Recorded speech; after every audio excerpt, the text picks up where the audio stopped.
তো এমন একটা অন্ধকার রাত, হতে পারে 21-এ রাত, হতে পারে 23-এ বা 25-এ বা 27-এই বেশি সম্ভাবনা আছে, 29-এর সম্ভাবনা আছে।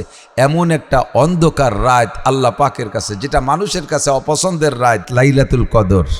লাইলাতুল কদর আল্লাহ পাক ওই রাতটারে কত দামি বানাইছে। ওই রাতের মধ্যে ঘি ঢুকাই দিয়েছে 1600 টাকা কেজি। লাইলাতুল কদরে খায়রুম মিন আলফি শাহর। লাইলাতুল কদর, সবে কদর একটা রাত এত দামি যে একটা রাত 1000 মাসের চাইতেও দামি। বলেন না সুবহানাল্লাহ। কারণ কি? ইন্না আনজালনাহু ফি লাইলাতুল কদর, আমি লাইলাতুল কদরের বোতলের ভিতরে নাজিল করেছি কুরআনে কারীমকে। ওমা আদরাকা মা লাইলাতুল কদর, হে দুনিয়ার মানুষ তোমরা কি জানো কদরের রাতটা কি?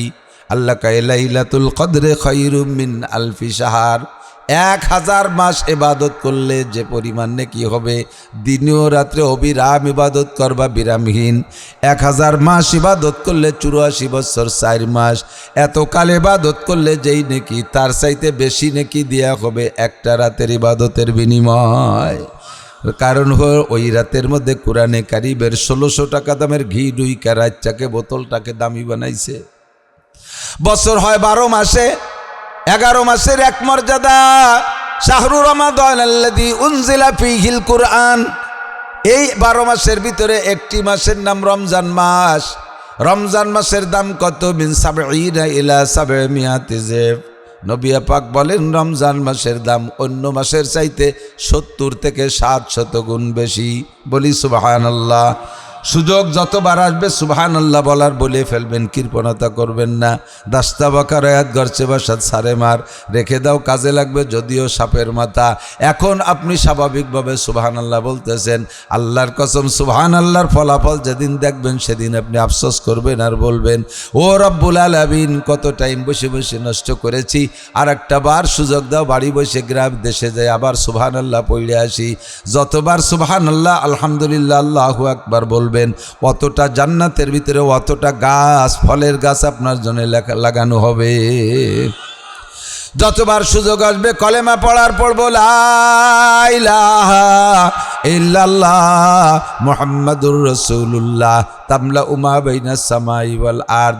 আসমান আর জমিনের মাঝখানে যত ফাঁকা জায়গা আছে, কলেমা একবার পড়ার কারণে সম্পূর্ণ ফাঁকা জায়গা নেকিতে ভরপুর হয়ে যায়। খুশি হয়ে বলবো আল্লাহ। বলেন আল্লাহ। একবার আল্লাহ বললে কমপক্ষে 4000 নেকি। আরে দোস্ত, দুনিয়া বোঝা সহজ, ইনকাম করা কঠিন। কতক্ষণ? দুনিয়া বোঝা সহজ। দুনিয়া তো বুঝি, টাকা বুঝি, পয়সা বুঝি, সোনা বুঝি, রূপা বুঝি, গাড়ি বুঝি, বাড়ি বুঝি, দালান বুঝি, কোঠা বুঝি, জাগা জমি সব কিছু বুঝি, কিন্তু উপার্জন করতে দমের নাড়ি উল্টো পাশে বেরোয় যায়, মাথার গাম পায়ে চলে যায়, গায়ের রক্ত পানি হয়ে বেরোয় যায়। 200-500 টাকা ইনকাম করতে, কতক্ষণ? 500 টাকা ইনকাম করতে সকাল 8টা থেকে দুপুর 1টা পর্যন্ত কোদাল কোপানো লাগে, মাটি কাটা লাগে। 700-800 টাকা কামাই করতে সকাল 8টা থেকে বিকেল 4টে পর্যন্ত রাজমিস্ত্রির কাজ করা লাগে। প্রত্যেকটা কাজ কঠিন পরিশ্রমের বিনিময়ে আপনার কিছু পয়সা আসে। পয়সাগুলো বোঝা যায় খুব সহজে, কিন্তু কামাই করতে দম বেরোয় যায়। আর আখেরাতকে বুঝতে বড় কঠিন, এটা মাথায় মুঠে ধরেই না। নেকি লাগে কোন সাগে? 200 নেকি দিলে এক জোড়া বার্মিস স্যান্ডেল দেয় না, লাখখানিক নেকি দিলি এক রতি সোনা দেয় না, আরে 500 নেকি দিলি 1 কেজি চাউল দেয় না। নেকি লাগে কোন সাগে? এই দিয়ে কী হবে মাথায় মোটে বুঝিয়ে আসে না, কিন্তু ইনকাম করা খুবই সহজ। একবার আল্লাহ বললে 4000 নেকি। মাথা ঘামে নাকি কোনো জায়গা? আল্লাহ বলতে কি কোনো জায়গা ঘামে? সুযোগ পাইলে এগুলো বলে ফেলবেন, সুবহানাল্লাহ, আলহামদুলিল্লাহ, আল্লাহু আকবার, লা ইলাহা ইল্লাল্লাহ, আল্লাহু আকবার, এগুলো বলতে তাহলে থাকবেন। শাহরু রমাদান আল্লাযী উনজিলা ফীহিল কুরআন হুদাল লিন-নাসি ওয়া বাইয়িনাতিম মিনাল হুদা ওয়াল ফুরকান। অন্য মাসের 70 মাস আর রমজান মাসের 1 মাস, অথবা 700 মাস। অন্য মাসের 700 মাসে ইবাদত করলে যেই নাকি, রমজান মাস 1 মাস ইবাদত করলে তার চাইতে বেশি নাকি। বলি না সুবহানাল্লাহ। কেন এই ফজিলত? কেন কয় রমজান মাসের বোতলের মধ্যে 1600 টাকা দামের ঘি ঢুকছে। বোতলটারে দামি বানাই ফেলাইছে কিসে? শাহরু রমাদান আল্লাযী উনজিলা ফীহিল কুরআন। কারণ ওই রমজান মাসের ভিতরে আল্লাহ পাক কোরআনে কারীম নাজিল করেছে। ঠিক কিনা? একটা একটা করে মনে রাখেন, মক্কার জমিন এত অনুর্বর, যারা গিয়েছেন তারা দেখেছেন। মক্কা ইরিদা নয়, গম হয়, খেসারি কলই, মুসরি, সুলা মুলা কিচ্ছু হয় না। ওই যে খেজুরির দেশ, সে খেজুর গাছও মক্কা এলাকায় হয় না। সরকার আইল্যান্ডের উপর দিয়ে বা বিভিন্ন পার্কে পার্কে সাজানোর জন্য এক একটা লাগায়, অনেক গাছ লাগায়। পানি দিতে দিতে সরকারের পানি শেষ হয়ে যায়, কিছুদিন পর তার মাঝির পাতা শুকিয়ে যায়, ওইটা ফেলাই দিয়ে আবার লাগায়। গাছ মোটে তাজা রাখতে পারে না, স্বচক্ষে তো দেখে আসছি। মক্কার জমিন এত অনুর্বর, আর বাংলার জমিন কত উর্বর। মাঠের থেকে ধানের বোঝা মাথায় করে বাড়ি আসবেন, আনার পথে ঝাঁকিতে দুই একটা পাকা ধান রাস্তাঘাটে পড়ে যায়। আরে কিছু ওই ধানটা ওখানে যদি পড়ে থাকে, মুরগি বা কাকশালিকে যদি খেয়ে না ফেলে, পানি লাগলে ধানটা গজায় যায়, জ্বালায় না? ছাগল গরুতে না খেয়ে ফেললে সময় মতো গাছটা বড় হয়ে যায়, সার ওষুধ কীটনাশক কিচ্ছু দেওয়া লাগে না, অনায়াসে তার গোড়ায় দিয়ে আরও 6-7টা গাছ বের হয়। 3 মাস, 3.5 মাস, 4 মাস সময় পাইলে মাথায় যে তার 7টা বাইল হয়, 7টা গাছে 7টা বাইল হয়। এই করলে সম্বুলা তিম্মিয়া তো হাব্বা, প্রত্যেক শীষের মাথায় 100 করে ধান হয়। বাংলার জমিন এত উর্বর, সার ওষুধ কীটনাশক কিচ্ছু দেওয়া লাগে না, অনায়াসে বীজ গজাইয়া যায়, আর তা থেকে ফল হওয়া শুরু হয়ে যায়। আমের আটি পড়ে থাকে, সময় মতো গজায় যায়। ছাগল গরুতে খাইয়ে না ফেললে সুন্দর একটা গাছ হয়ে যায়, টাইম মতো তাতে আম ধরা শুরু হয়ে যায়। এত উর্বর বাংলার জমি। মক্কার জমি অত অনুর্বর, তবুও দোস্ত বাংলাদেশে কোনোদিনও সোনার বাংলা কব, তবে সোনার বাংলা কব, তবুও কিন্তু বাংলাদেশ শরীফ কেউ কয় না। বাংলাদেশ শরীফ কয় নাকি? কিন্তু মক্কার নাম কি শরীফ? মক্কা শরীফ। মক্কার নাম মক্কা শরীফ, ঠিক না? মক্কার নাম আগে ছিল বাক্কা। ইন্না আউওয়ালা বাইতুন উদিয়া লিন-নাসি লাল্লাযী বিবাক্কাতা মুবারাকান ওয়া হুদাল লিল আলামিন। আল্লাহ পাক বলেন, দুনিয়ায় সর্বপ্রথম আমি একটা ঘর বানাইছি বাক্কায়। কোন জায়গা? বাক্কা। বাক্কা মানে মক্কা। পরবর্তীতে কোরআন নাজিল হওয়ার পরে আস্তে আস্তে নাম পাল্টা এর নাম হয়েছে মক্কা শরীফ। কেন হইল মক্কা শরীফ? এত অনুর্বর জমিনের এত দাম কেন হলো? কয়ে ওর সাথে আর এক শরীফের ছোঁয়া লাগছে, আর এক শরীফের ছোঁয়া লাগছে। কোন শরীফ? কোরআন শরীফ। কোন শরীফ? কোরআন শরীফ নাজিল হওয়ার পরে বাক্কা এবার মক্কা শরীফ, মক্কা শরীফে পরিণত হয়ে গেছে।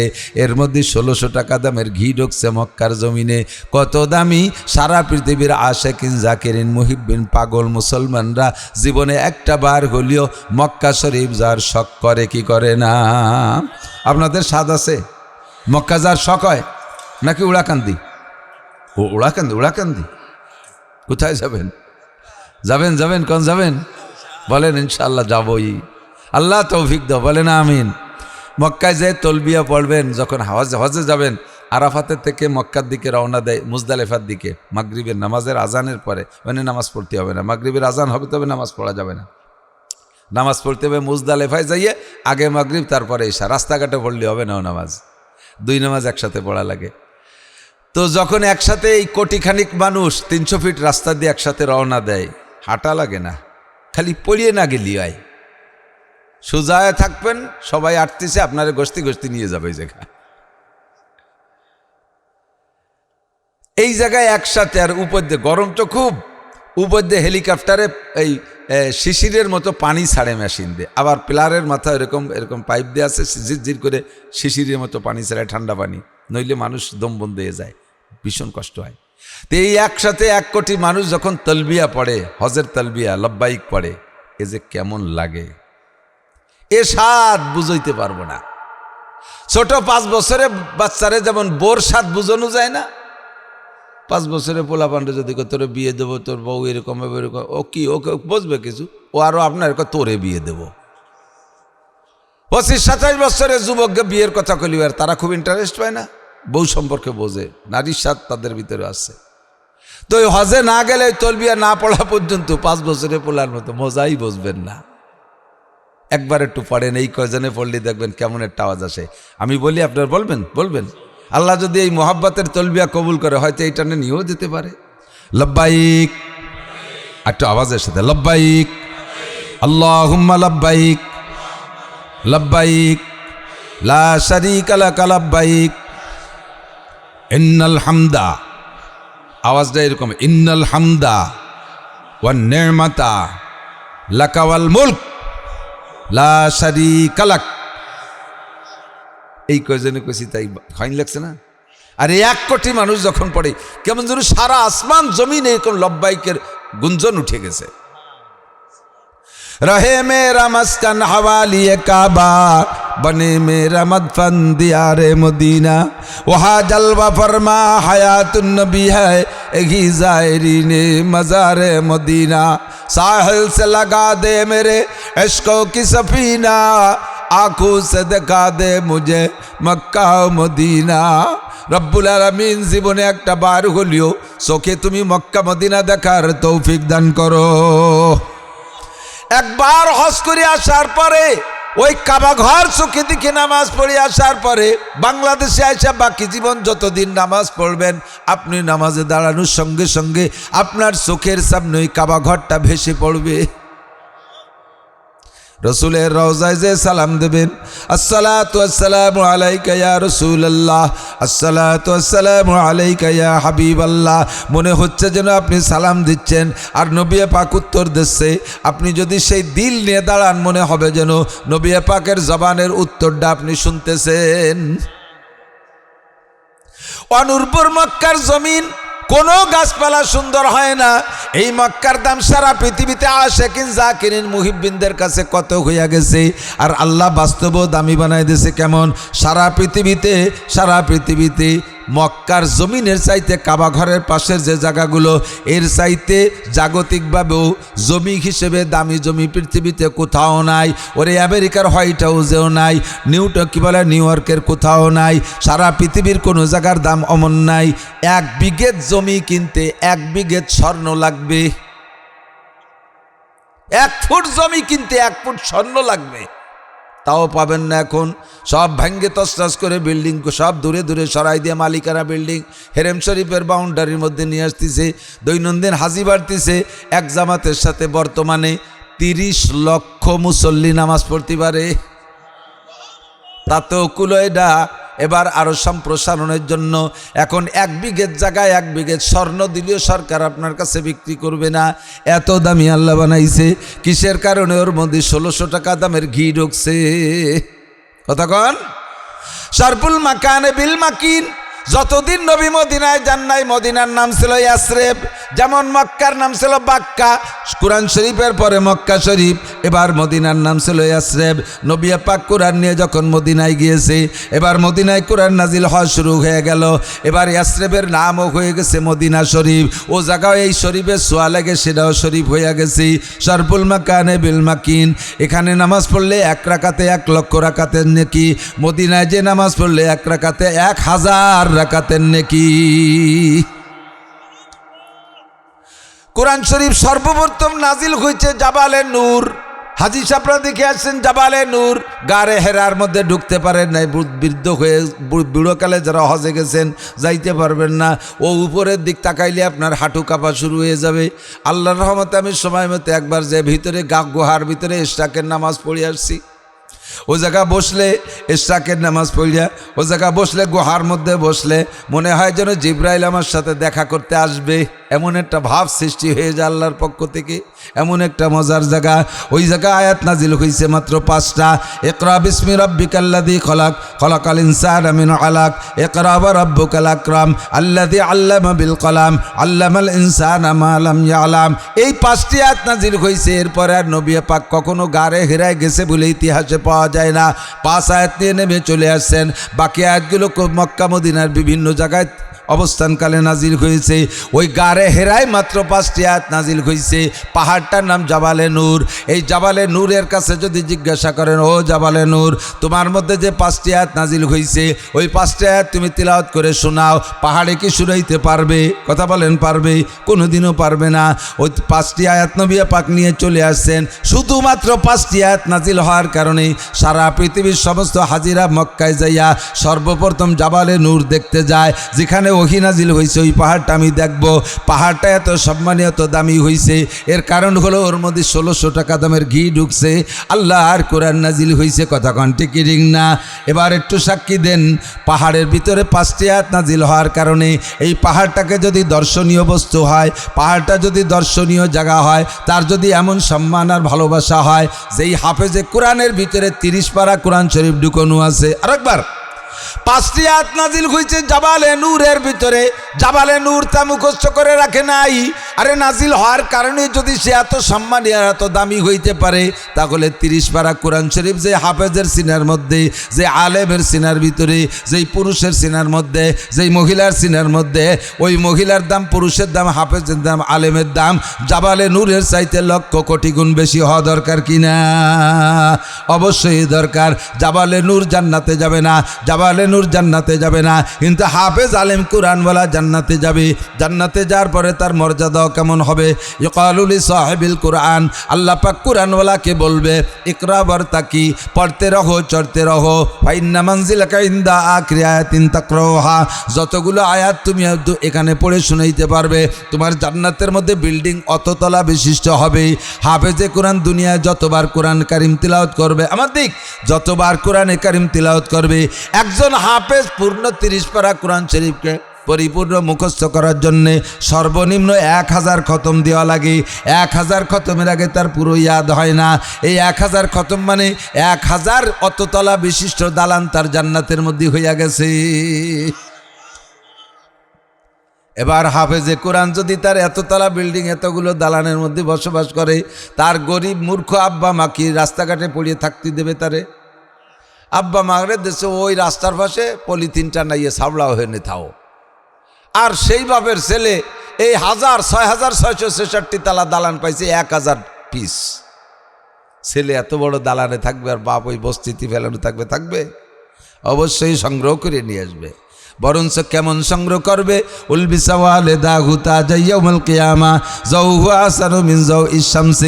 সন্তানের কাছে আব্বাকে নিয়ে আসবে, আব্বা মাকে নিয়ে আসবে যেদিন, সেদিন আনার একটা অনুষ্ঠান হবে। ওই অনুষ্ঠানটার ভিতরে অবস্থা হবে মতির মেম্বার বানাবে, আব্বার জন্য একটা, মায়ের জন্য একটা, আব্বার জন্য একটা, মায়ের জন্য একটা। আব্বা মাকে মতির মেম্বারে বসাইয়া আল্লাহ পাক রব্বুল আলামিন নিজ কুদরতি হাত দিয়া তার আব্বা মার মাথায় পাগড়ি বাঁধা দিবে। আমরা যেমন হাফেজে কোরআনের মাথায় পাগড়ি দেই, ওই ছেলেটার জীবনে এত আনন্দ আর কোনো কিছুতে পায় না যেদিন সে হাফেজ হইয়া মাথায় পাগড়ি পরে।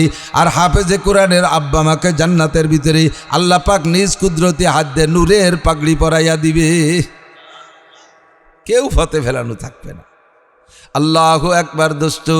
তাহলে জাবালে নূরের দাম বাড়ছে কোরআনের সোয়ায়, কথা কন। মক্কার দাম বাড়ছে কোরআনের সোয়ায়, মদিনার দাম বাড়ছে কোরআনের সোয়ায়। আরও বহু প্রমাণ আছে। এই টেবিলের উপরে যদি কোরআন শরীফ তোয়া থাকে, টেবিলের গায়ে আমাদের পাও লাগানো ঠিক হবে? হবে? কোরআন শরীফের দাম কয় টাকা? 200 টাকা। বাহ্যিক কাগজ হিসেবে যেটা আমরা যে হাদিয়ে দেখিনি 200 টাকা। 200 টাকা দামের কোরআন শরীফের পর থাকলে এই টেবিলের গায়ে পাও লাগাইতে কোনো মুসলমান হিম্মত করবে না। কতক্ষণ ভুল করবে যদি পা লাইগেই যায় তাহলে টেবিল সহ চুমো খায়, ঠিক না? কোরআন শরীফের গায়ে কোনো দামি কাপড় পাবলিকই দেয় না। ছিঁড়া নেকড়া পুরন কাপড়, লুঙ্গিতে না, ছায়া পুরন ছায়ার কুনা, ব্লাউজ পুরন যেটা ফেলাইতে তাই দিয়ে ফেলাইতেছে। বালিশ একটা নালাতে আঠা হয়ে গেছে, তার তুলো অপারেশন করে খারে দিয়ে তার মধ্যে তুইছে কোরআন শরীফ। ছেলেকে হাফ প্যান্ট ছিঁড়ে গেছে, এক ঠ্যাং খুলে ফেলাই দিয়ে আর এক ঠ্যাঙের মধ্যে বসে দিয়ে দিয়েছে। যাই দিক কোরআন শরীফের গায়ে। যেদিন থেকে কোরআন শরীফের গায়ে ওই ন্যাকড়াডার ছোঁয়া লাগছে, এতদিন পাছায় ছিল, পরনে ছিল, কোনো চুমো টুমো খাই নাই। আজকে যখন কোরআন শরীফের সাথে ছোঁয়া লাইগা গেছে, ওইটা পাও লাগা লাগে না। ওই কাপড়টা হাতের থেকে পড়ে গেলেও কোরআনকে যেমন সম্মান করে কাপড়টারও এরকম করে কি করে না? কাপড়টা উঠাইয়া চুমো খায়। কেন কয়? কাপড়ের মধ্যে 1600 টাকা দামের ঘি ঢুকছে, বোতলের দাম বাইরে গেছে। কথা কন। এই টেবিলের উপরে যদি 1 লাখ টাকা দামের টেলিভিশনও রাখা হয়, আর এই টেবিলকে টেলিভিশন সহ যদি লাথি দিয়ে চিৎ করে ফেলাই দেয়, কেউ কি কবে সুমো দিতি? কবে? আর সুমো দিতি কলি কি দেবো নাকি? দরকারে লাথি আরও দুটিয়ে দেবো। তবু এরে চুমো দেব না। 1 লাখ টাকার দামের টেলিভিশনে এরে চুমো খার যোগ্য বানাইতে পারে না। 200 টাকা দামের কোরআন শরীফে চুমো খার যোগ্য বানাইয়া দেয়। এর নাম সরপুল মাকানে বিল মাকিন। অবস্থানকারীর কারণে অবস্থানের দাম বাইরা যায়।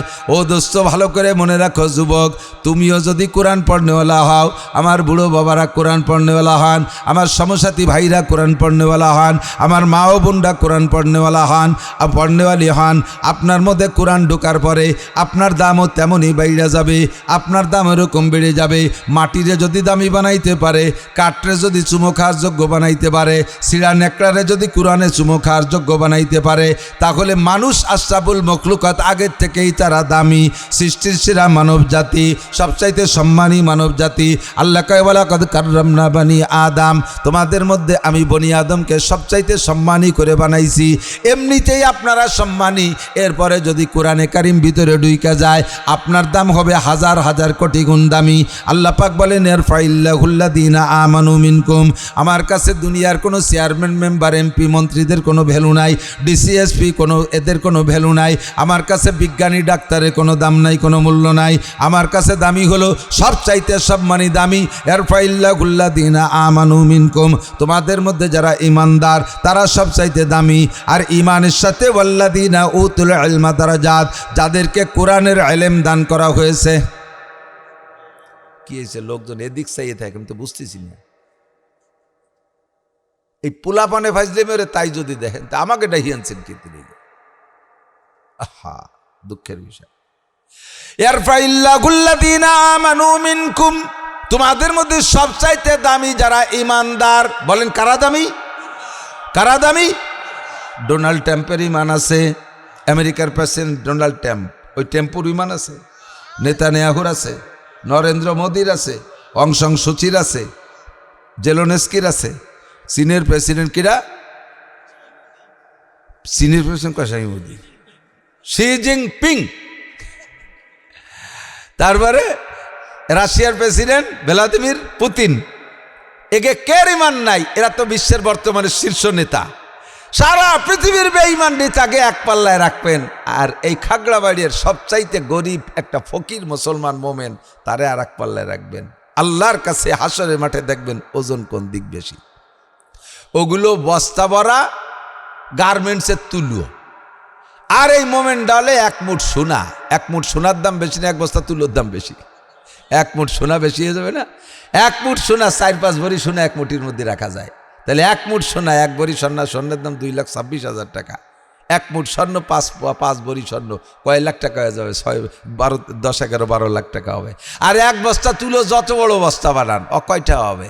আর এই দুনিয়ার কাফের মোশেক সব মিলিয়ে এলো ওই কি বলা হয় গার্মেন্টসের জুট, গার্মেন্টসের পচা তুলো, ওই দিয়ে বস্তা বানার কোনো ওজনই নেই। ইমানদারের ওজন সবচেয়ে বেশি। এরপরে ইমানদারের মধ্যে কারা দামি? যুবক শোনো, ওয়াল্লাযীনা উতুল ইলমা দারাজাত, যাদেরকে ইলম দান করেছেন তাদের মর্যাদা সবচাইতে বেশি। দারাজাত তার মানে সারা দুনিয়ার দরজা মর্যাদা যত আছে সব এলেমওয়ালার। কোন এলেমওয়ালার? আল্লাহ যে এলেমওয়ালাকে দামি বলেছেন, ওই এলেম দুনিয়ার এলেম না, ওই এলেম হলো কোরআনের হাদিসের এলেম, কোরআনের এলেম। নবী পাক বলেন খায়রুকুম মান তাআল্লামাল কুরআনা ওয়া আল্লামা, তোমাদের মধ্যে সব চাইতে দামি, তোমাদের মধ্যে সব চাইতে দামি ওই ব্যক্তি যে কোরআন পড়ে আর পড়ায়, কোরআন পড়ে আর পড়ায়। ও ব্যক্তি হুজুর হওয়া লাগবে না, ও যদি মাস্টার হয় কোরআন পড়নেওয়ালা তাহলে দামি মাস্টার, যদি ডাক্তার হয় কোরআন পড়নেওয়ালা দামি ডাক্তার, অফিসার হবে দামি কোরআন পড়নেওয়ালা দামি অফিসার, কৃষক হবে কোরআন পড়নেওয়ালা তাহলে ওটাই দামি, মহিলা হবে কোরআন পড়নেওয়ালি তাহলে ওইটাই দামি, পুরুষ হবে কোরআন পড়নেওয়ালা তাহলে সেইটাই দামি। যদি কোরআন পড়তে না পারো তাহলে তুমি যত বড় পণ্ডিত হও আল্লাহর কাছে 1 পয়সারও ভ্যালু নাই। কোরআন যে দামি বানাইতে হবে, বোতলটা দামি বানাবেন কি ঢুকাইয়া? কোরআন ঢুকাইয়া বোতলটা দামি বানাইতে হবে। কতক্ষণ?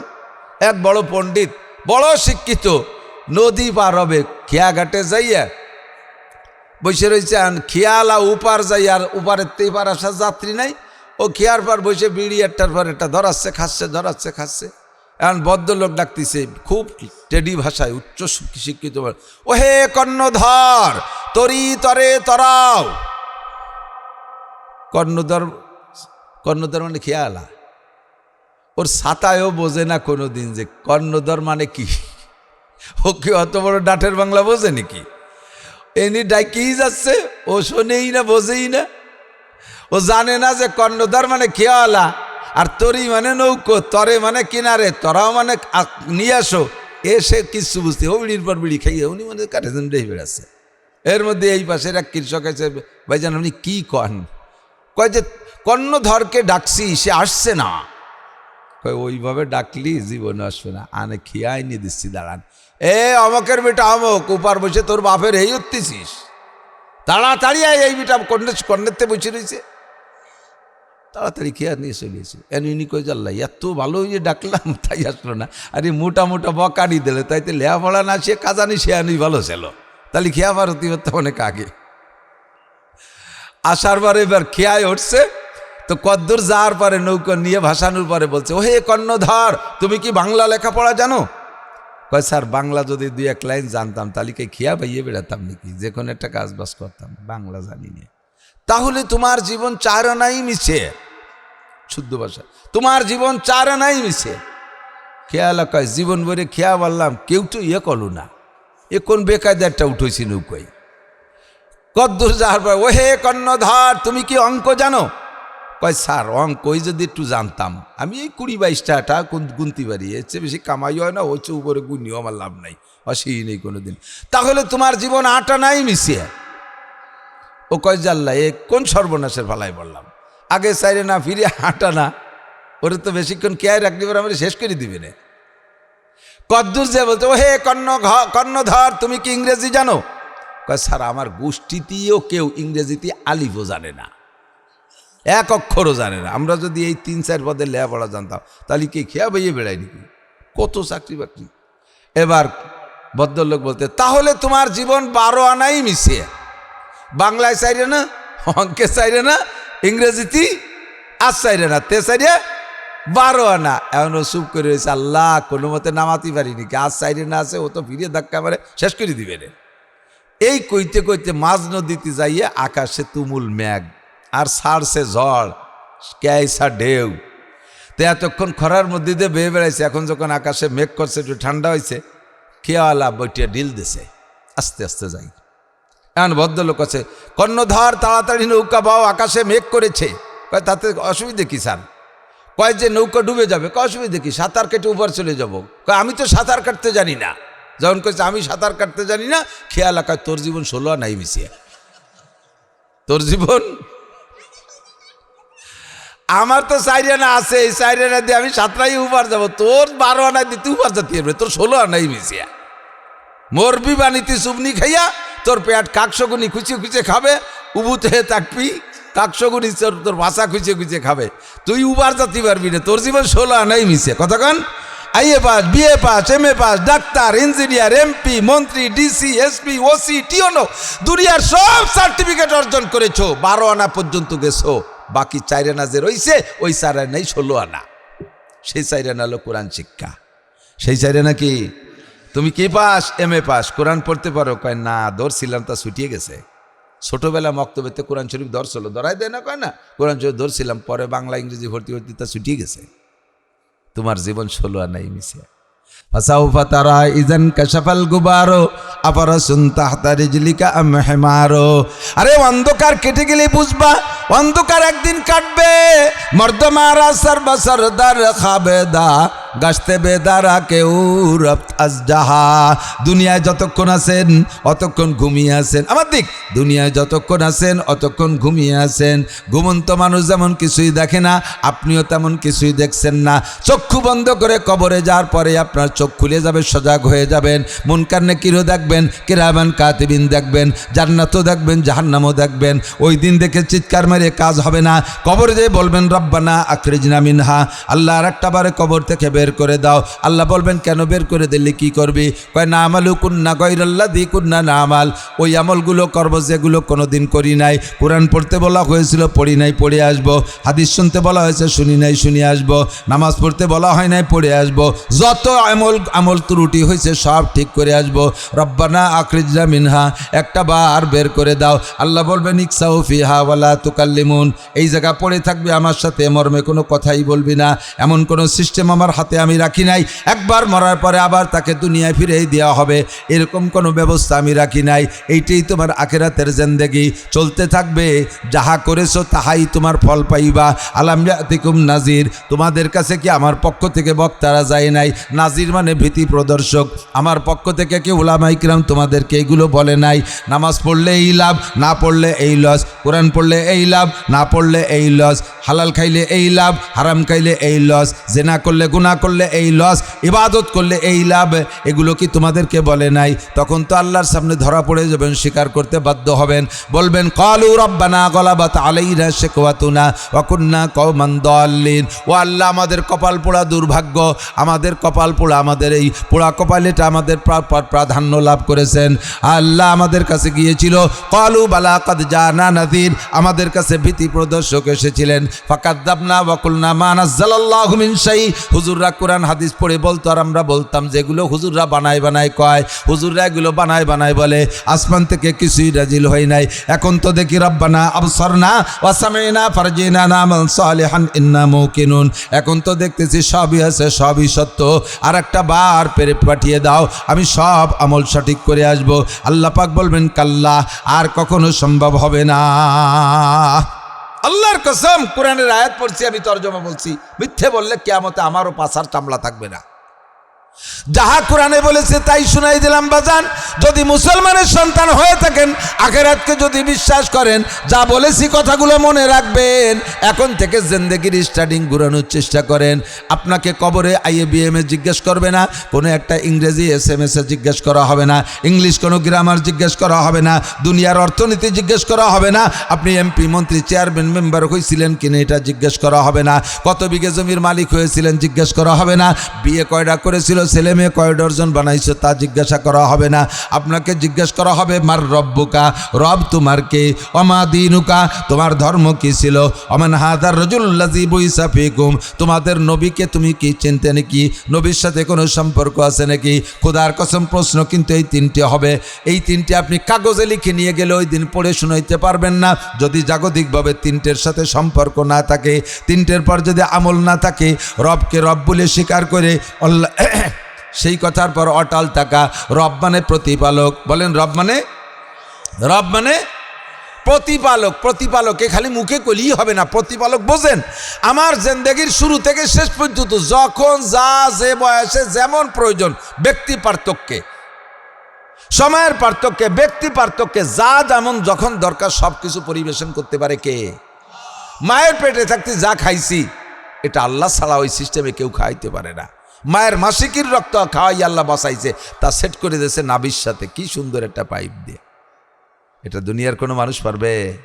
তিনি রব, তিনি জন্মের পরে আমার দুধ খাইতে হবে, আমাকে গোস্ত রুটি দিলে খাইতে পারবো না। তেফলেরা আগার না দেখিবার যায় শির, তেফলে মিসকিনরা আজানান মুরদাগির।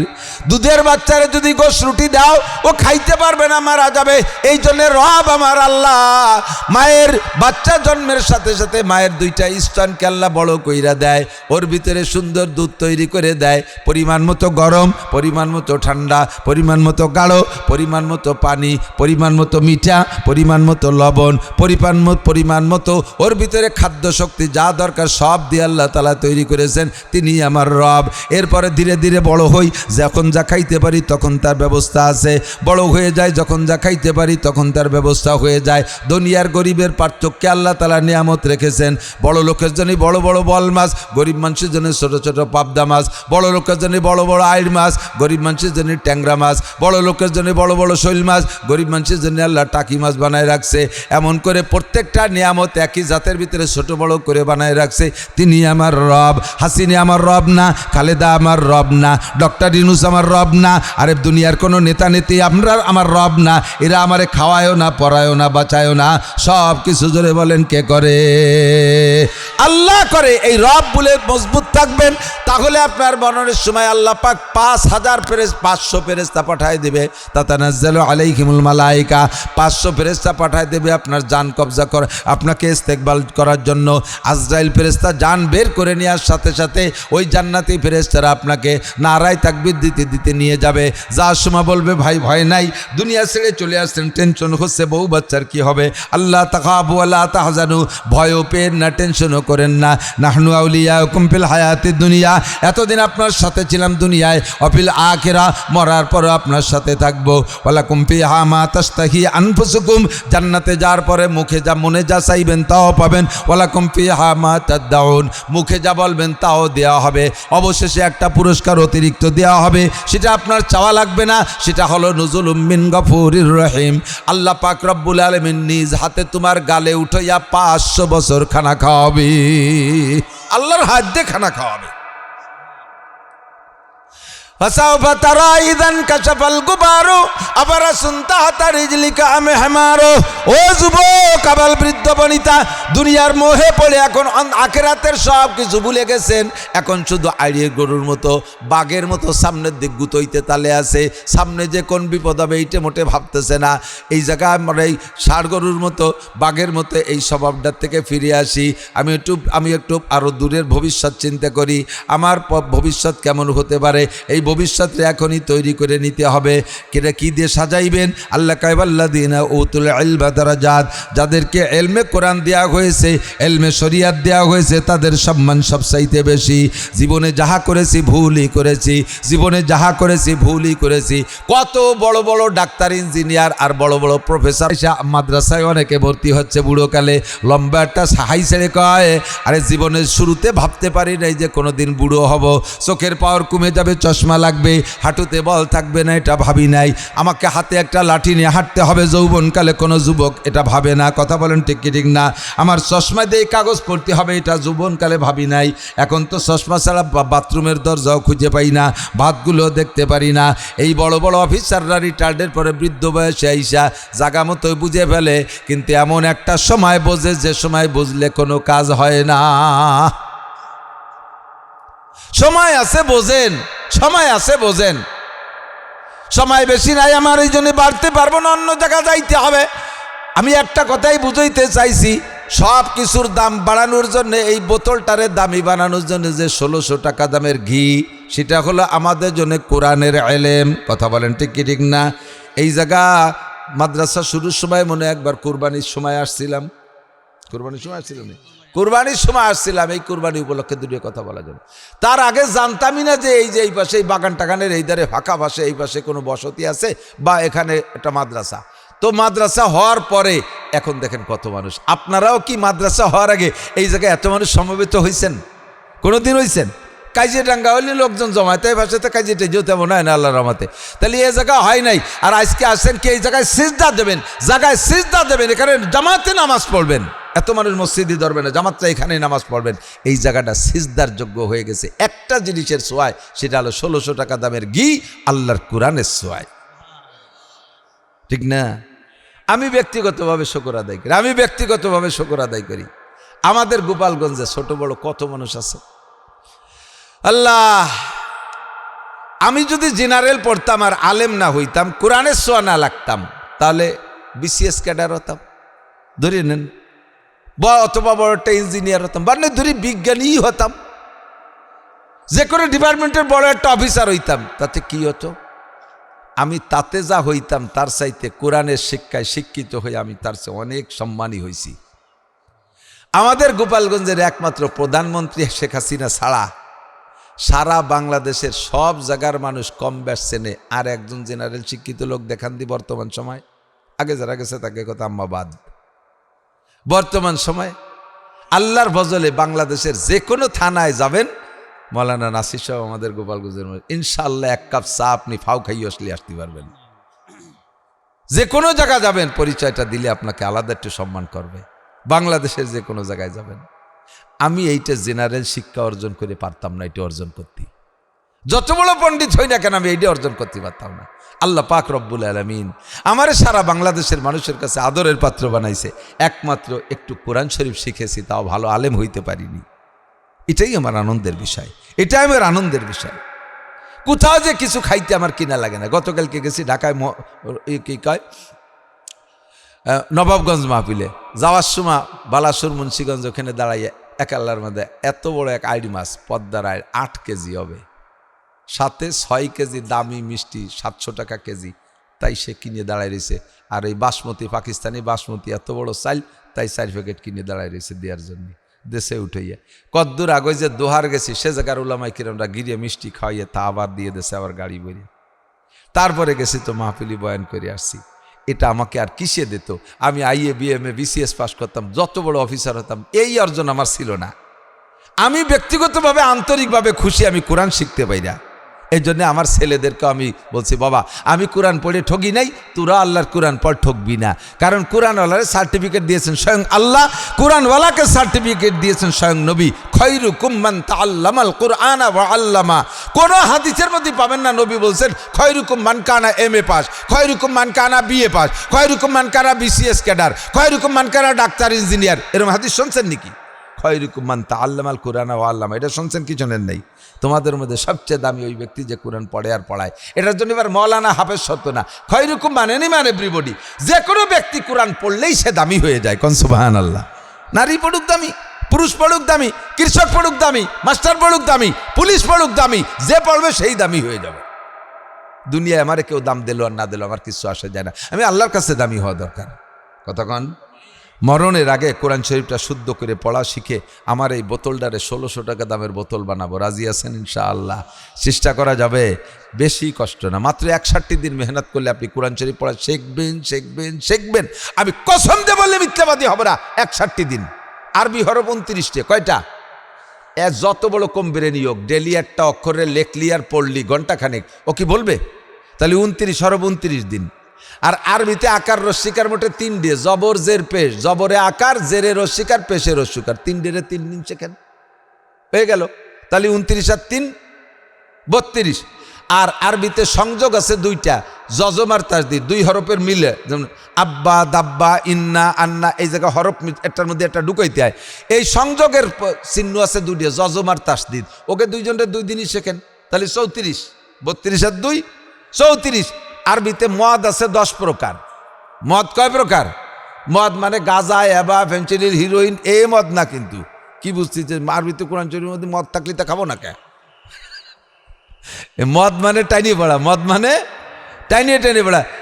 কুল ইয়া আইয়ুহাল কাফিরুন লা আ'বুদু, এই লারে একালিফটা না ফরজ, লারে টানলে হবে হে কাফেররা তোমরা যার পুজো করো আমি তার পুজো করি না। আর লারে না টানে যদি পড়ে দেন লা আ'বুদু মা তা'বুদুন, তাহলে হবে তোমরা যার পুজো করো আমি সামনে থেকে অবশ্যই তার পুজো করিবই। ওয়া নাশকুরুকা ওয়ালা নাকফুরুকা, দোয়া করুন পড়েন না? এই ওয়ালারে কমপক্ষে একালিফ লারে টানতে হবে, যদি টানেন তাহলে হবে আল্লাহ তোমার নিয়ামত খেয়ে শুকর আদায় করি, কোনোদিন কুফরি করি নাই, নাফরমানি করি নাই, করব না। আর যদি বলেন ওয়ানাশকুরুকা ওয়ালা নাকফুরুকা, লারে না টানেন তর্জমা হবে এতদিন শুকর আদায় করছি, সামনের তে আর পারবো না, খাইয়ে তোমার নাফরমানি করব, কুফরি করব, ইমান থাকবে কতক্ষণ, নামাজ তো বাতিল হবেই হবে। এই টাইনিয়ে পড়ার নাম বলে 10 মদ। এই মদ আছে 10 প্রকার, তাহলে 10 আর 34 44। আর মাখরাজ আছে 17টা, মাখরাজ 17টা, 17 দিন।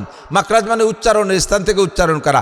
ছোট হা, বড় হা, হা আর হা, সদ আর সিন, সা, এই 3 হরফের পার্থক্য, দূরত্ব, দোয়াদ আর দালের পার্থক্য, কফ আর কাফের পার্থক্য, হামজা ইয়ের পার্থক্য, ওয়াও হামজার পার্থক্য, এই পার্থক্য উচ্চারণের ভিতরে আছে। এই মাখরাজ আছে 17টা, 17 দিন শেখেন, তাহলে 44 আর 17 কত হয়? 61।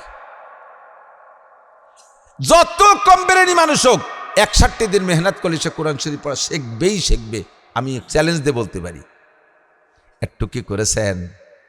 জীবনটাকে দুনিয়া কামাই করার জন্য 70-80 বছর সময় নষ্ট করলেন, কোরআন শেখার জন্য কেন 61 দিন দিতে পারলেন না? IABM BCS পাস করার জন্য আপনি লাখ লাখ টাকা খরচ করতে পারলেন। আপনি একজন হুজুরের মাসে আপনি 500 টাকা 1000 টাকা দিয়া 2 মাস কষ্ট করে 1000 2000 টাকার বিনিময় আপনি এত বড় সম্মান অর্জন করতে পারলেন, কেন করলেন না? কারাহা বা খলকে জারি জুমলা রাজ বা খোদা তদবির হিলা কায়রাওয়াস। দুনিয়ার সব কিছু অর্জন করেছো, আখিরাতের বেলায় যে কেন তুমি বোকা সাজলা? এ জায়গা কেন তুমি বলদ সাজো? এখন তোমার মাথায় কিছু ধরে না, এই কথা বলো কেন? এত কঠিন কঠিন ইংরেজি শিখলে, কত কঠিন কঠিন অঙ্ক শিখলে, তার চাইতে অনেক সহজ কোরআন আল্লাহ কয় ওয়ালাম ইয়াজআল্লাহ ঘুরে ওয়াজা ওয়ালাম ইয়াজআল্লাহ ঘুরে ওয়াজা। আমি কোরআনের মধ্যে কোনো বক্রতা রাখি না। খেয়াল করেন, কোরআনের মধ্যে কোনো গুজামিল নাই। আবার খেয়াল, এদিক তাকান, ইংরেজি ভাষা বাংলা ভাষার মধ্যে গুজামিলির গাদি। একজন আছেন, কেউ ভালো ভালো শিক্ষিত তো আছেন, আমি পারি নে বিদায় জিজ্ঞেস করছি, ব্রাহ্মণ বানান করেন দি? আমি লেহে দিতে পারি, বানান করতে পারবো না। বিজ্ঞ বয়রসি কিদে কিদে মিলেনি বিজ্ঞ হয়। জ্বর সাথে ইয়ে মিশেলি, বর্গের জ্বর সাথে ইয়ে মিশেলি বিজ্ঞ হয়।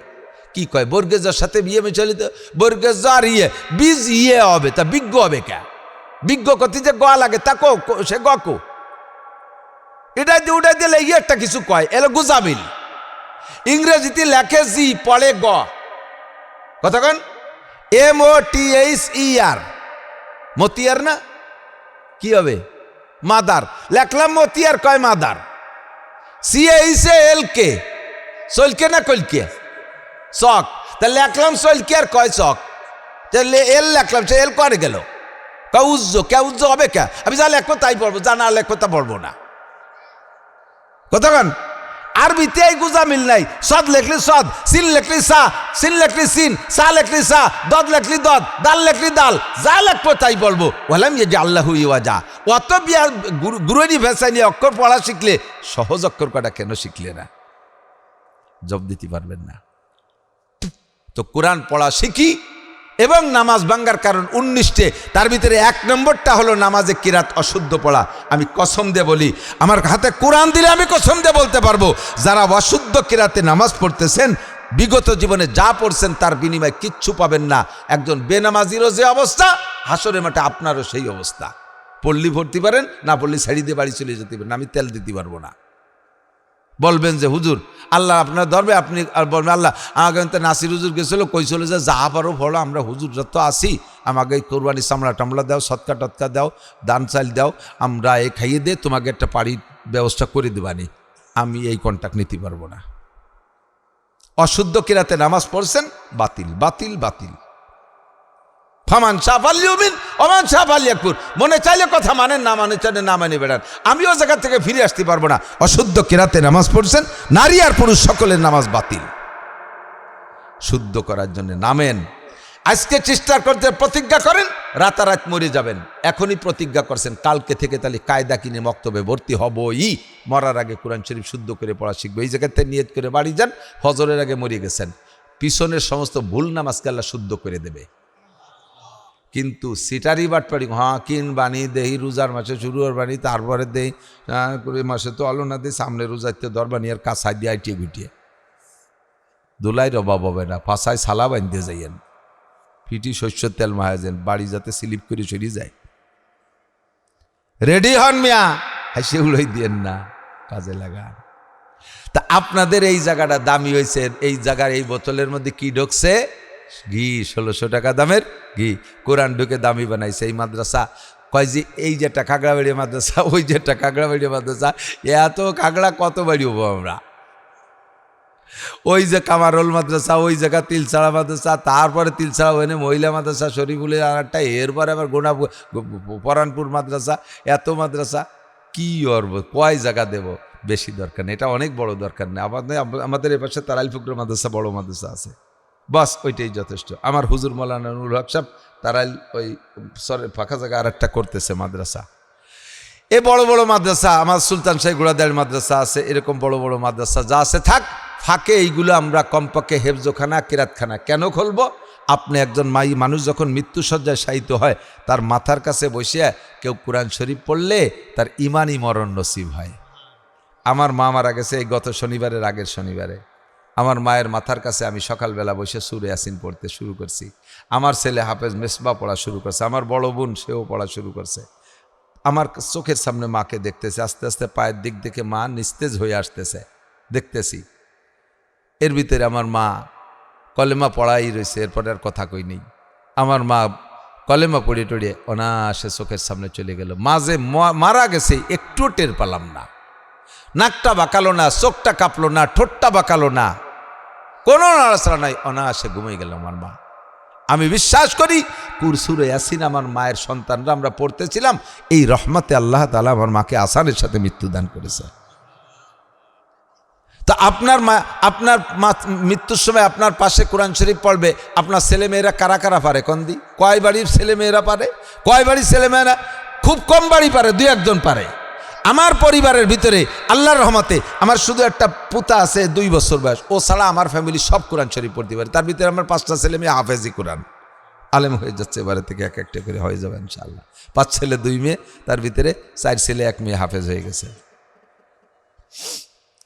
আমরা এই কোরআন শরীফ পাবো বলে আশা আছে। আপনার পাশে কে পড়বে? যদি কেউ না পান, কমপক্ষে মাদ্রাসার ছাত্রদের ডাক দিলি পারা তারা যে পড়বে। এখন আপনার মাদ্রাসা যদি হয় শুধু হুকরো মাদ্রাসা, আর এই জায়গা বুড়ো মরে মরে বাপ ছেলেসা শুরু হয়ে গেছে, হুকরো ব্যানে যাবেন বা ফোনই করলেন, হুজুর 5টা ছেলে পাঠায় দেন। হুজুর পাঠায় দিছে গোপালপুর মোড়ে আসতে আসতে ওই জায়গাতে এনতে ফোন দেয়, ও হুজুর তোমরা আইছো না, আমার আব্বার মরা হয়ে গেছে। তোমরা আইছো না, আমার আব্বার মরা হয়ে গেছে। তাহলে মরার সময় কলেমা শুনে মরে নাই, কি বলে কোরআন শুনে মরে নাই। এই আসানি মরণ আর কোরআন শুনে মরা যদি চান, তাহলে এই মাদ্রাসার যদি এখানে একটা মাদ্রাসা হয়, এই মাদ্রাসার যদি হাফেজ ছাত্ররা পড়ে, আপনার বাড়ির পাশে আসতে পারতেই তো হুজুরে ফোন দিলি পারা 2-1 মিনিটের মধ্যে ইনশাল্লাহ চলে যেতে পারবে। অত দূরের থেকে আনার চাইতে কাছের থেকে যাওয়াটা তো সহজ হবে। পাশে বসে কোরআন শরীফ পড়বে, কোরআন শুনতে শুনতে মরতে পারবেন। আল্লাহ তাআলা তৌফিক দান করে, বলেন আমিন। প্রতিষ্ঠানের পাশে থাকবেন। আমরা যতদিন দুনিয়ায় ইবাদত বন্দেগী করি ততদিন কিন্তু ইবাদতের বিনিময়ে আল্লাহ খাওয়ায়। একটু শোনেন, এদিক দেখেন। যে ব্যক্তি 5 ওয়াক্ত নামাজ পড়ে, কয়টা পুরস্কার শুনছেন? 5টা। কয়টা? তার ভিতরে 1 নম্বরটা কোন দিকে? দুনিয়ায় রিজিকের অভাব থাকে না, তাহলে নামাজের বিনিময়ে 5টার একটা হলো রুজি। তাহলে আমরা যে খাই দাই কিসের বদলতে? ইবাদতের বদলতে। তাহলে ইবাদতের একটা অংশ আমরা দুনিয়ায় খেয়ে ফেলতেছি। রোজা রাখলে আল্লাহ তাআলা আখিরাতে বিশাল দেবেন, কিন্তু তার একটা প্রতিদান রোজাদারের আল্লাহ তাআলা রমজানের রুজির বরকত বাড়ায় দেয়। এমনি সময় যা খান রমজানে কম খান না বেশি খান? ইফতারির সময় কয় গুণ বেশি খান? অনেক খান না? তাহলে এটা রমজানের বদৌলতে। তা রোজা রাখছি তাই আল্লাহ তাআলা খাওয়াচ্ছে, নামাজ পড়ছি তাই আল্লাহ খাওয়াচ্ছে। হজ করলে হাজিদের আখিরাতে জান্নাত দেবেন। তার একটা আরেকটা দুনিয়া হলো, কোনো হাজিকে হজের পরে আল্লাহ মরণকাল পর্যন্ত অভাব দেয় না। হাজিকে আল্লাহ তাআলা রুজির বরকত দেয়। তাহলে হজ করছি, তার একটা অংশ দুনিয়া খেয়ে শেষ করতেছি। এখন ইবাদত যা করতেছি তার বিনিময়ে আমরা মুসলমানরা খাচ্ছি। মরার পরে তো আর ইবাদত করতে পারবো না, কিন্তু খাওয়া তো কবরে যে লাগবে, প্রয়োজন তো কবরে যে রয়েছে। নেকির আসল প্রয়োজন কোথায়? কবরের তো শুরু হলো না। ওই সময় যাওয়ার পরে সে নেকির ইনকামের দরজা সব বন্ধ। এখন কি উপায়? যা দুনিয়ায় করছিলাম তা তো খাইয়ে আসলাম, আরে কবরে যাওয়ার পরে যে নেকির দরকার তা পাবো কোন জায়গা? একজন লোক চাকরি করে, 30,000 টাকা বেতন পায়। যতদিন সরকারি চাকরি করছে 30,000 করে পাইছে। যখন রিটায়ার্ড হয়ে গেছে সরকারও জানে ওর এনার্জি সব আমরা খাইয়ে ফেলাইছি। অ্যান্ড বুড়োকালে একটা বাকড়াই মাল বাড়ি ফাটাই দিচ্ছি, ও যাই কি রে খাবে। এই জন্য গুছাই গেছে, 1,50,000 টাকা দিয়েছে, দুদু তুমি এই কয়টা নিয়ে বাড়ি যে 2 মুছে খাইও, যাও জাফারও করিও। যদি সচেতন হয় তাহলে কি করে? 25 লাখ টাকা দিয়ে শহরতলিতে একটু জায়গা রাখে 3 শতাংশ, আর 25 লাখ টাকা দিয়ে বিল্ডিং তো হবে না, 3 শেড একটা ওয়াল করে ঘর বানায় 3 ইউনিট, যাতে 3টে ফ্যামিলিরে ভাড়া দেওয়া যায়। 3 ফ্যামিলিরে ভাড়া দিলে 3×10 30,000 টাকা আসবে। এই 30,000 টাকা দিয়ে বুড়ো বুড়ো মরণকাল পর্যন্ত 2 মুছে খাতি পারবে। ছেলেকে কাছে মোনাজাত পাইতে বুঝে তা লাগবে না। ছেলেরা কি ডাকো আনে গেল, ও খবর নেওয়ার দরকার নেই, এখান থেকে যা আসবে। এটা হলো সচেতন মানুষ। কথা বলেন না কেন? তো তেমনই নবী পাক বলেন, মানুষ যতদিন বেঁচে আছেন ততদিন আপনার ইবাদতের বিনিময়ে আপনি খাচ্ছেন। যখন মারা যাবেন তখন ইবাদত করতে পারবেন না। আবার আপনার প্রয়োজনটা তখন মূল প্রয়োজন শুরু হবে। এখন ইনকাম সোর্স বন্ধ, নামাজও নাই, রোজাও নাই, হজও নাই, যে কয় মিডিয়া আপনি ইনকাম করবেন নেকি, ওই মিডিয়াগুলো সব বন্ধ। ওদিকে আপনার নেকির প্রয়োজন। উপায় কি? আপনি 3 ইউনিটের একটা বিল্ডিং দুনিয়া বানায় রেখে যেতে পারেন। 1 নম্বরে সাদকায়ে জারিয়া, 2 নম্বরে ইলমিন ইনতাফাউ বিহি, 3 নম্বরে ওয়ালাদিন সালিহিন ইয়াদউ লাহু। 1 নম্বরে দ্বীনি প্রতিষ্ঠান যেখানে আছে সেখানে কিছু না কিছু রেখেছেন, কিছু না কিছু রেখে আসেন। খায় কামাই তো জীবন ভরে করলাম, একজন মানুষকে এই জায়গা অডিট করলে আমি কসম দিয়ে বলতে পারবো ইনশাল্লাহ, একজন মানুষের জীবনের অডিট, আপনার ইনকামের অডিট করলে আপনি সুষ্ঠু জবাব দিতে পারবেন না যে সারা জীবনে কয় টাকা কামাই করছেন। কেউ কি করতে পারবেন? পারবেন না, কেউ পারবেন না। কত কায়দায় কতভাবে কামাই করছেন আর খরচ করছেন, একজন মানুষ আমার ইনকামের অডিট করলে আমরা কেউ জবাব দিতে পারবো না। এটা পারলাম না, খরচ কিভাবে করছি তা কি বলতে পারবো? তাও পারবো না। 3 নম্বরে, যে যা কামাই করছেন সব টাকা কি বাড়ি আছে? আছে? যদি কেউ কেন যে জি হুজুর আমার টাকা সব বাড়ি আছে, তাহলে বুঝবো যে আপনি আন্তর্জাতিক খ্যাতি সম্পন্ন কিরপিন, জীবনেও কোনোদিন এই কামাইয়ের রুজিরে জিব্বেরে কিছু দেন নাই। তাহলে জীবনে যা কামাই করলাম তার হিসাব নাই, যা খরচ করলাম তার হিসাব নাই, যা কামাই করেছি তা বাড়ি নাই, আর সামনে যা কামাই করব তাও থাকবে না, এর মধ্যে কোনো সন্দেহ নাই। কথা কোন ঠিক না? তাহলে এখন যা করছি, কত জায়গা কতভাবে খরচ করছি, আমার সদকায় জারিয়া ফার্স্ট ইউনিটের জন্য আমি কি খরচ করছি। আল্লাহ কয় ওমা তুকাদ্দিমু লিআনফুসিকুম মিন খায়রিন তাজিদু ইনদাল্লাহ, আমারে কয়টা টাকা দেও বান্দা, দেও আমারে কয়টা। ওয়াম্মা সাইলা ফালা তানহার, চাইলে কেউ চাইলে তারে তুমি ধমক দিয়ে তাড়াই দিও না। আমি চাইতেছি, এখানে আমি চাইতেছি। আমার কোরআনের গড্ডা দেখো কি অবস্থায়, ভিতরে যে বাথরুমে গেছি, বাথরুমটা যার যোগ্য না। আপনাদের মধ্যে আমরা উলামায়ে কেরামরা আসবো, যদি ওর ভিতরে অত অমন অযোগ্য থাকে তাহলে কিভাবে আসবো যাবো? কারণ আমরা বক্তারা একটু ঢিলেই হয়ে যাই, সফর করতে করতে, ঘুম কামাই করতে করতে, খাওয়া দাওয়া ঠিক নাই, আমরা ঢিলে হয়ে যাই। তখন ঘন ঘন পেশাব আসে, বাথরুম বারবার আসে, ওয়া নিয়ম। বাথরুমে যদি এখন বদনা নিয়ে বাগানে পাঠাই দেন, হুজুর আনো বানাই পারেন, আপনি বদনা নিয়ে বাগানে যান, এ কি হবে? আমাকে যাওয়া তো সম্ভব। অথবা হুজুর আসেন আমাকে বাড়ি ঢুকে গেলে আপনার বাড়ি, কয় যে হুজুর দাঁড়ান, 3 বিটি দাঁড়ানো রয়েছে সিরিয়ালে, আপনি 4 নম্বর।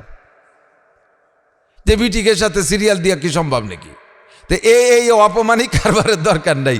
এই বাথরুমটাও করবো, বিল্ডিংয়ের যে ভাঙাচুরা হালাত আছে এটা আমরা সারিয়ে ফেলবো।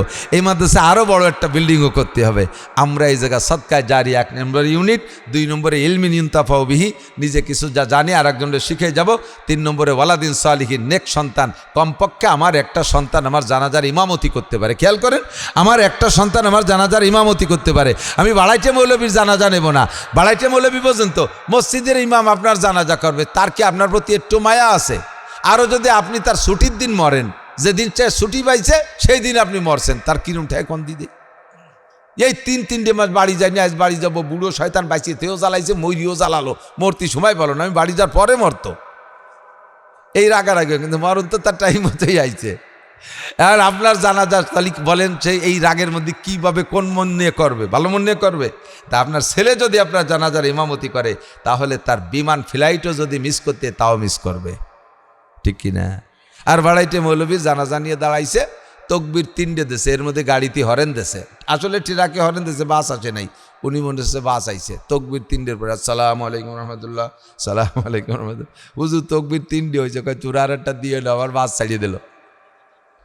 পরের বাপের জানাজা তকবির একটাও নালি হুজুরের কি হয়েছে? কিন্তু আমার বাপের জানাজা কি আমি এক তকবিরে কম দেব? আমার মা মারা গেছে, আমার বড় ভাই হাফেজ মৌলানা আব্দুল হাই জানাজা করেছে। আমি যদি এখন মারা যাই, তাহলে আমার ছেলে মিসবাহ আকমাল আজিজুল হকেরা যারা যে কেউ করবে, আমার ছেলেরা সবাই হাফেজ আলেম আলহামদুলিল্লাহ। মনের মধ্যে বড় একটা সাহস আছে। আমার মা মারা গেছে, আমরা 4 ভাই হাফেজ মৌলানা, আমরাও কাঁধে করছি, আমাদের ছেলেরা সব হাফেজ। আমার এই মূর্খ মারে এক জাক আলেমে কাঁধে করে নিয়ে কবরে রাখছে। আপনার মারা যাওয়ার পরে আপনারে কে নেবে?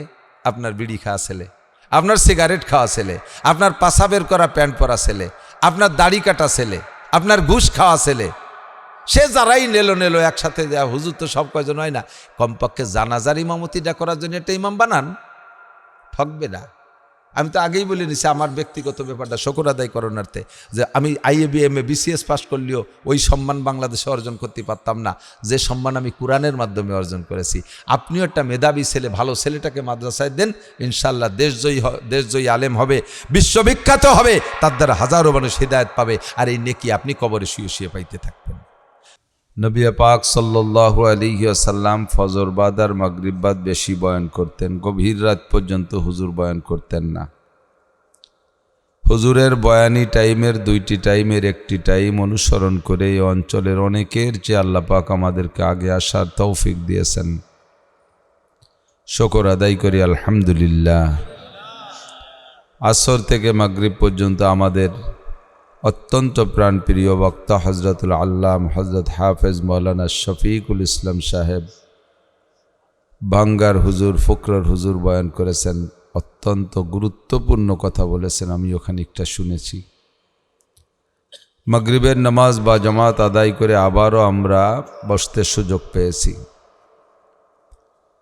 সত্যিকারে মাহফিল বা যে কোনো ইবাদত, শুধু মাহফিল না, যে কোনো ইবাদত যদি আল্লাহর হুকুম আর নবীর তরিকার সাথে মিল থাকে তাহলে সেটাই ইবাদত, এবং তার থেকে একটা ভালো ফল দুনিয়াও পাওয়া যায়, আখিরাতেও পাওয়া যায়। ইবাদত আমি ইবাদত মনে করে যত সুন্দর করে করি, যদি সেটা আল্লাহর হুকুম আর নবীর তরিকার সাথে মিল না থাকে তাহলে তা ইবাদতই হয় না। আমি মনে করতেছি ইবাদত, কিন্তু সেটা ইবাদত হবে না। ইবাদতের ভিতরে খানিকটা আল্লাহর হুকুম আর নবীর তরিকা আছে, এর সাথে আর খানিক আমার তরিকা মিশাই নিলাম, তাও নষ্ট হয়ে যাবে। মাগরিবের ফরজ নামাজ আমরা কয় রাকাত পড়ি?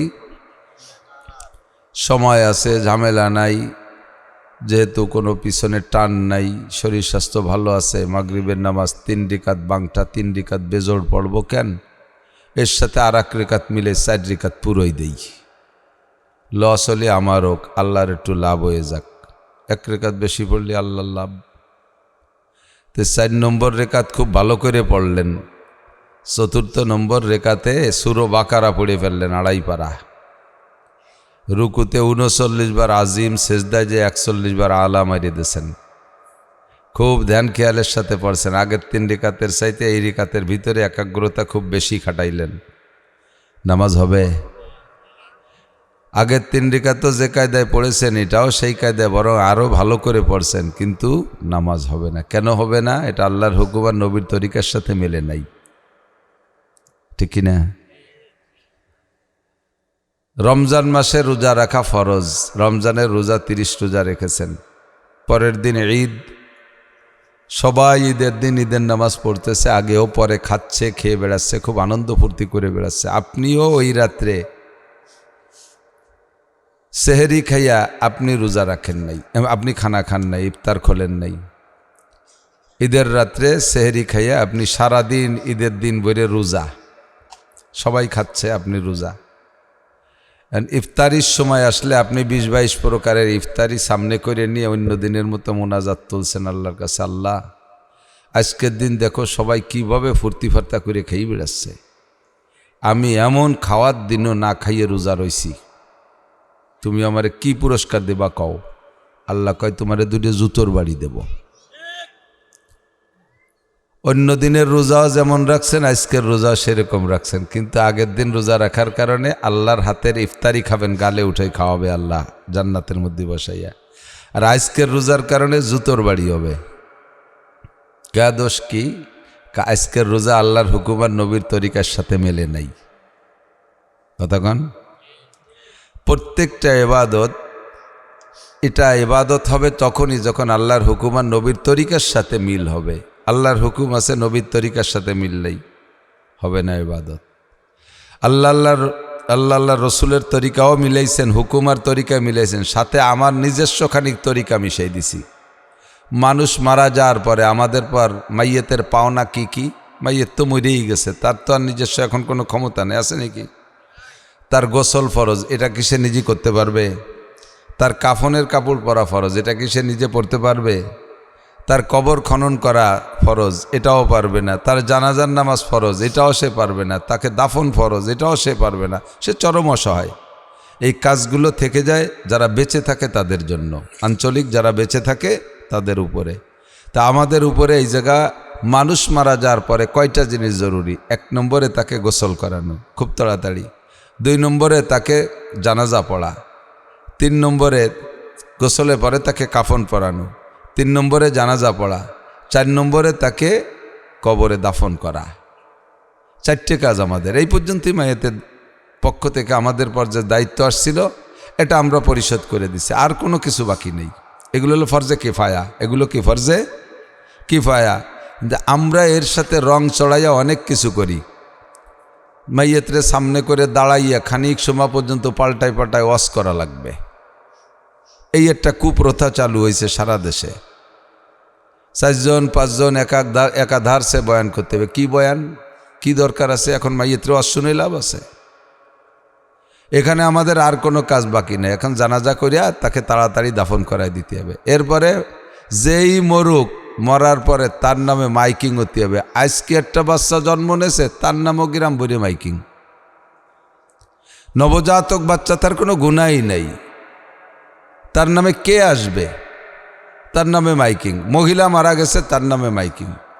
একজন অপরিচিত হ্যাঁ, কোনো ব্যক্তি আছে যাদের জানা যায়, মানুষের যার জন্য বড় আগ্রহী, বড় মাপের মানুষ, তাদের জানাজায় যাইতে আগ্রহী। যাদের নামে জানাজায় মাইকিং করলে লোক বাড়বে, হ্যাঁ, তার আকর্ষণে লোক আসার অপেক্ষায় থাকে, এরকম জায়গায় জানাজার জন্য মাইকিং বা প্রচার করা যেতে পারে।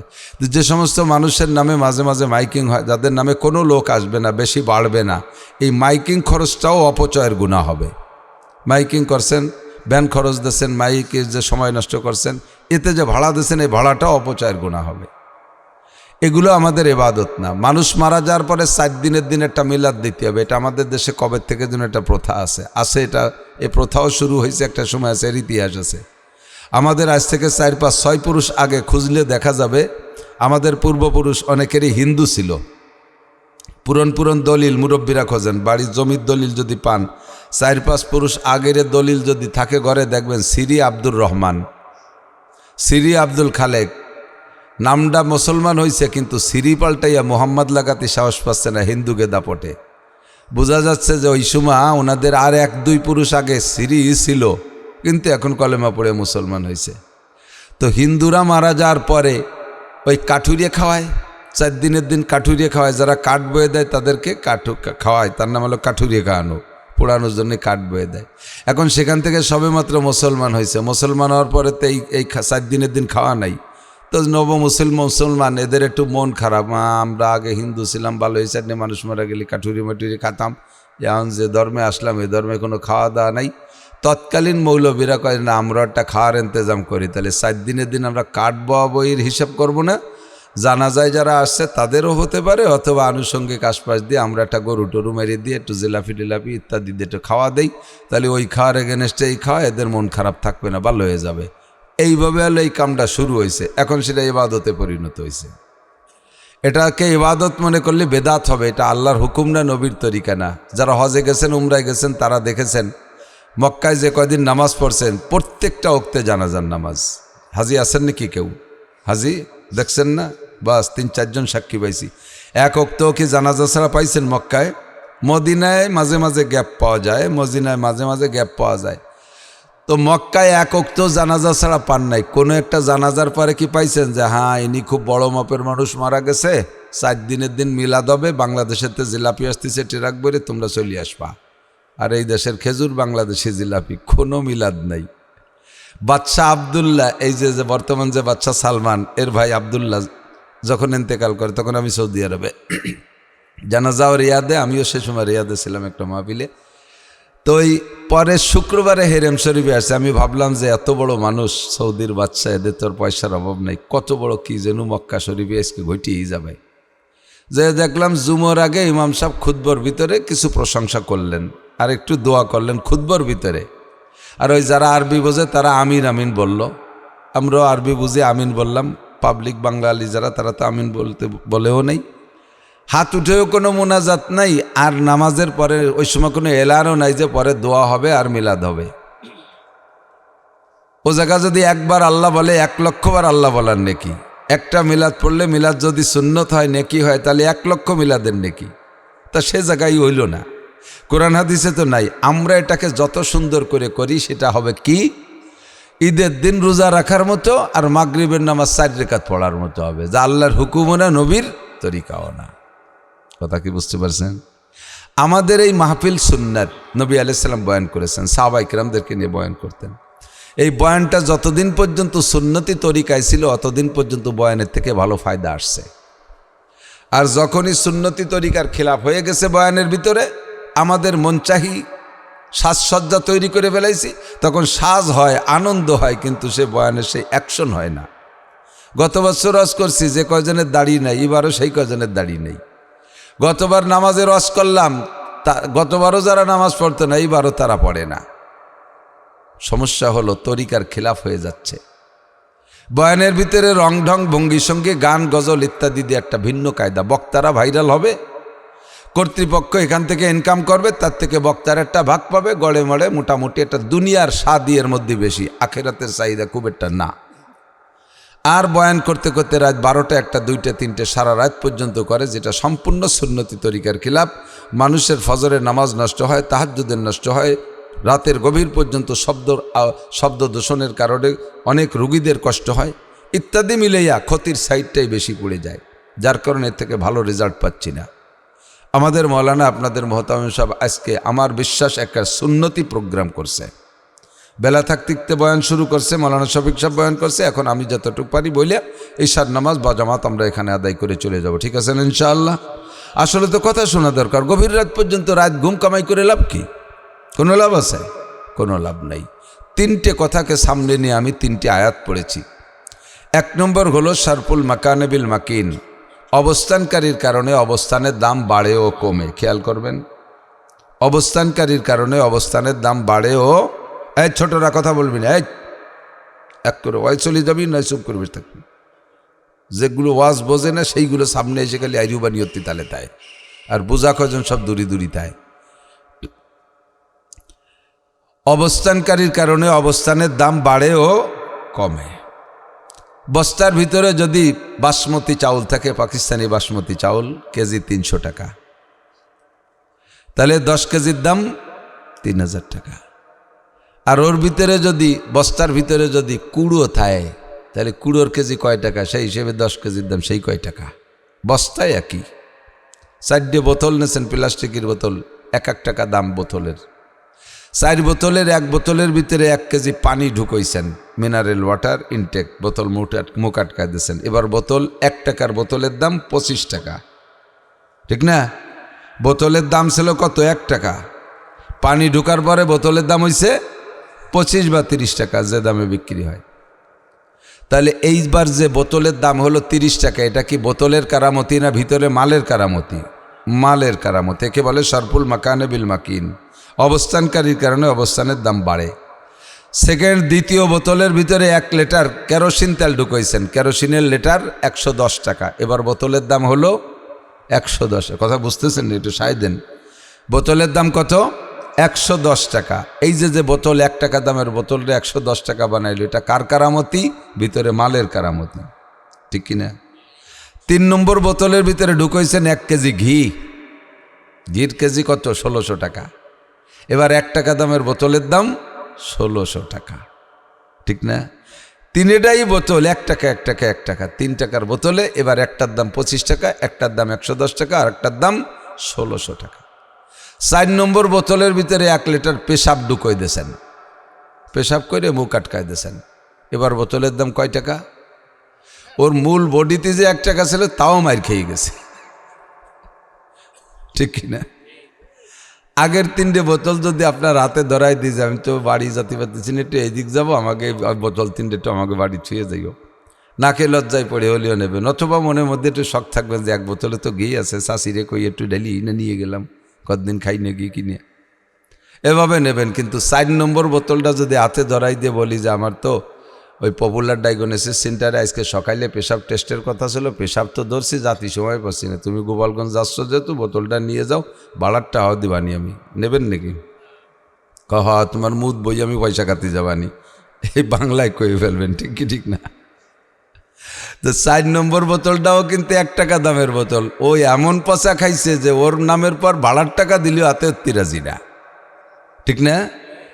এমন করে শারফুল মাকানে বিল মাকিন, সময় স্থান কাল, স্থান ও কাল, সময় এবং স্থান, এই 2টে জিনিসই এভাবে দাম বাড়েও কমে। কোনো এক গ্রামে 5000 মানুষ আছে, সবাই ভালো মানুষ, সবাই ভালো মানুষ, মাঝারি ভালো মানুষ, অনেক উঁচু মাপের না, মাঝারি ভালো মানুষ।